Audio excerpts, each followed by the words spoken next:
Os desafios de quem tem intolerância ou alergia a glúten. Prefeitura amplia horário de atendimento dos centros de saúde. E mais, saiba quais as atrações separamos para você na nossa agenda cultural. Hoje é quinta-feira, 14 de novembro, e o Horizonte Notícias já está no ar.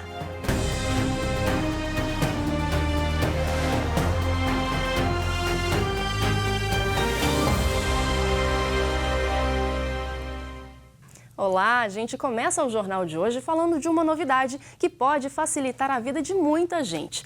As unidades básicas de saúde de Belo Horizonte estão desde o início dessa semana com o horário de atendimento à população estendido em 1 hora. A repórter Ana Luísa Benevides traz mais detalhes sobre essa mudança para a gente.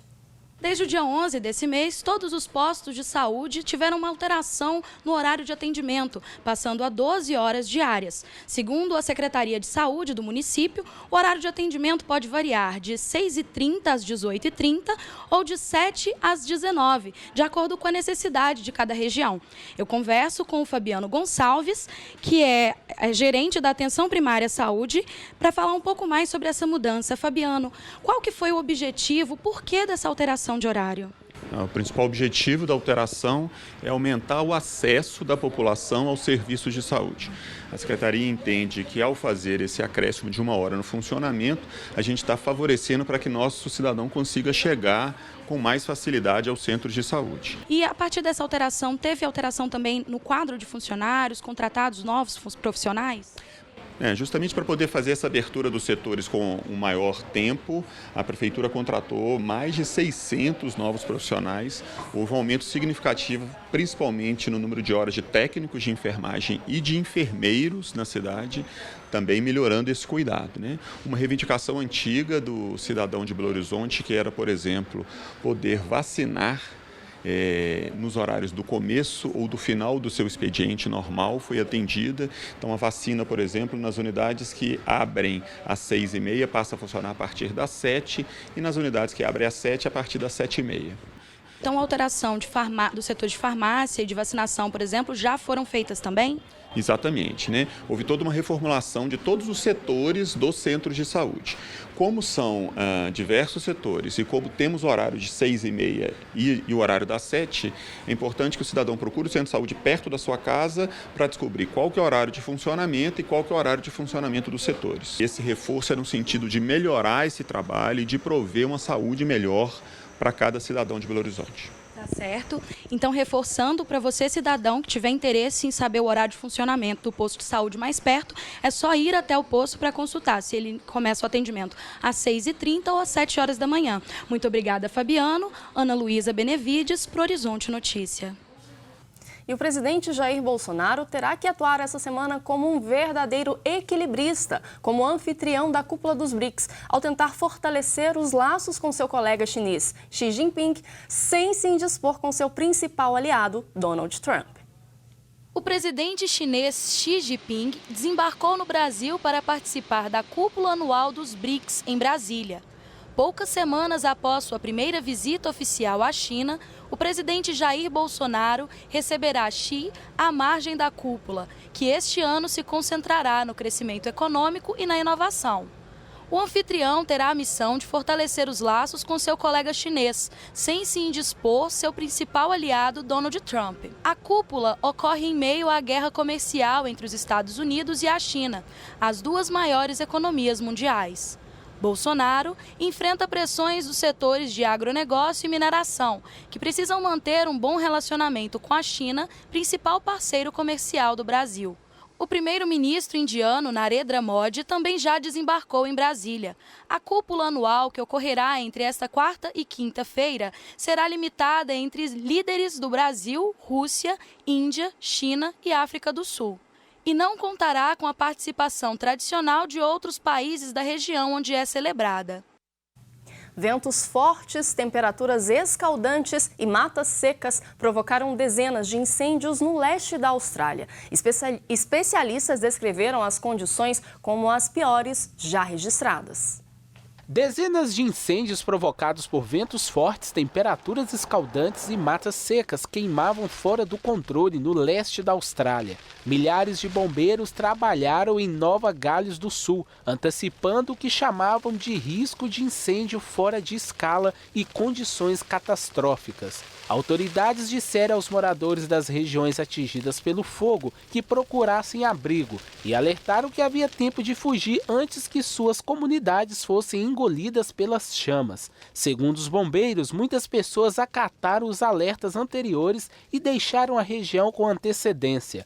11 dos mais de 100 incêndios florestais que assolam os campos de Sydney a Brisbane foram declarados como emergências. Várias cidades estavam sob ameaça direta. Especialistas descreveram as condições como as piores já registradas. As temperaturas alcançaram 40 graus Celsius e os ventos atingiram 80 quilômetros por hora, em uma região afetada por uma seca constante.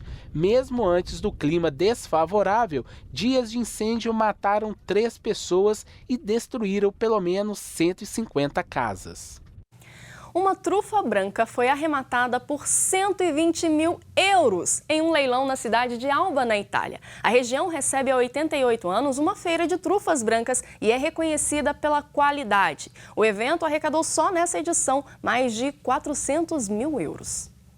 No 20º Leilão Mundial de Trufas Brancas, um lance chamou a atenção. Uma trufa de cerca de 1 quilo foi arrematada por 120 mil euros. O comprador preferiu permanecer anônimo. A Coldiretti, principal organização agrícola italiana, informou que o valor não corresponde ao preço de mercado local, que seria bem menor, cerca de 375 euros por cada 100 gramas. Há 88 anos, a cidade recebe uma grande feira de trufas brancas que dura 2 meses. É nesse período que acontece o famoso Leilão das Trufas. O evento é tradicionalmente conhecido por doar os ganhos para instituições de caridade. Nesse ano, o leilão conseguiu arrecadar 420 mil euros. O valor vai ser doado a organizações que realizam pesquisas especializadas sobre câncer infantil, que ajudam crianças órfãs e jovens mães com dificuldades.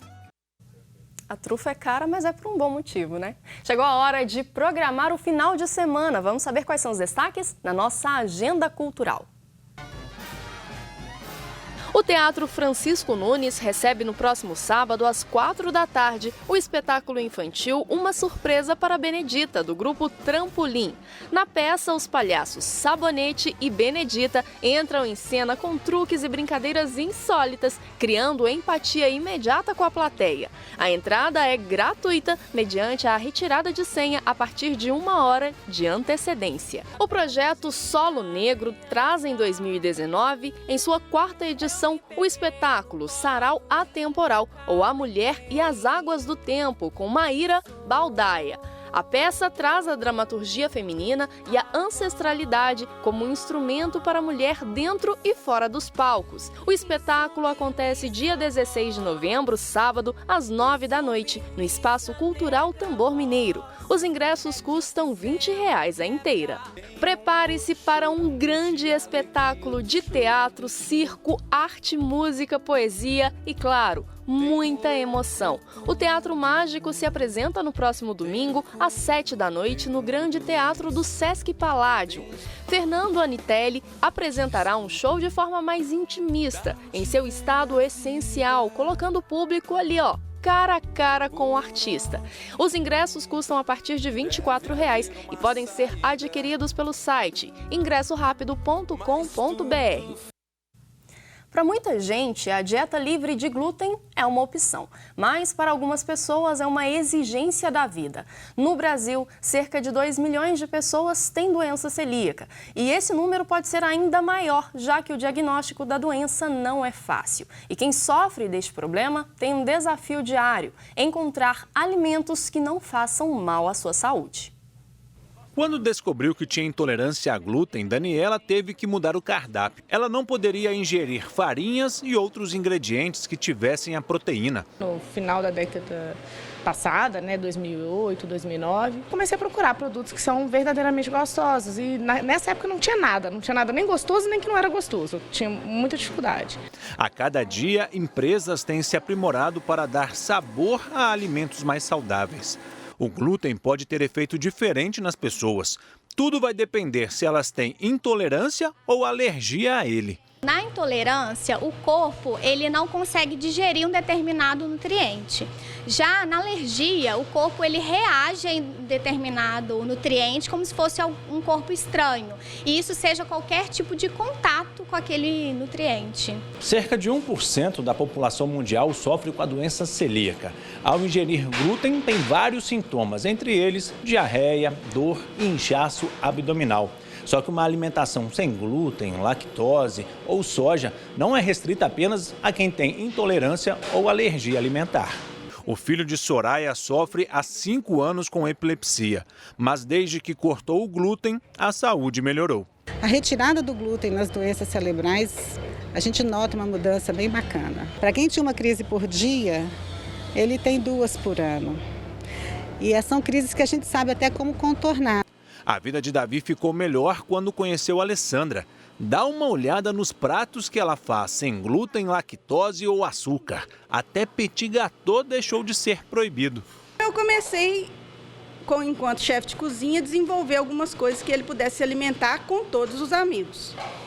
E comecei pela coxinha, uma paixão nacional, onde que as crianças adoram, né?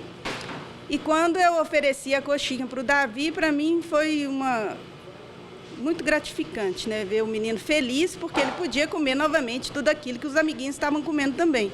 A restrição alimentar pode ser um fator de isolamento.